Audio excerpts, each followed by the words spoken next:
guys আজি এফালে order আছিলে ইয়া আচাৰো ইয়া দিছে না এখিনি পেকিং কৰিলো আজি অৰ্ডাৰ হয় ইয়া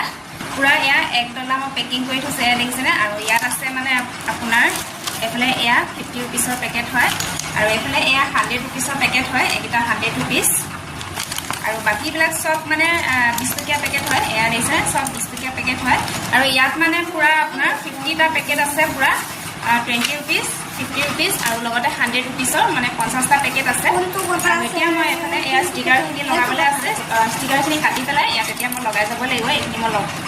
এইখিনি পেকেটত মই লগাই দিম ষ্টিকাৰখিনি আৰু আপোনালোকেও যদি মোৰ আচাৰ টেষ্ট কৰিবলৈ মন আছে আপোনালোকে অৰ্ডাৰ কৰিব পাৰে আৰু মোৰ আচাৰ অৰ্ডাৰ কৰিবলৈ হ'লে 8486322199 ত ফোন কৰিব পাৰে এছএমএছ কৰিব পাৰে আকৌ এবাৰ মই বেক কেমেৰা গৈ পেলাই দেখাই দিছোঁ এইটো হৈছে 100 रुपीसৰ যদিহে আপোনালোকে অৰ্ডাৰ কৰিব বিচাৰে এইখিনি এইটো পেকেট হৈছে 100 रुपीसৰ আৰু এফালে এয়া হৈছে 50 रुपीसৰ এইটো পেকেট হৈছে 50 रुपीसৰ আৰু বাকিখিনি এয়া সৰু সৰু পেকেট এইখিনি 20 रुपीसৰ এইখিনিটো গমে পায় আৰু এয়া দিছে পুৰা ফুলকে দিয়া হৈছে এয়া আৰু তেনেহলে সোনকালে অৰ্ডাৰ কৰক কাৰোবা যদি দৰকাৰ হৈছে এইটা মই দি থৈ আহোঁগে দোকানত আৰু ডাঙৰ পেকেট কিটা দোকানৰ কাৰণে নহয় ডাঙৰ পেকেট কিটা মানে ঘৰৰ কাৰণে হয় মানুহৰ ঘৰৰ কাৰণে তেনেহলে আজিলৈ ইমানতে বাই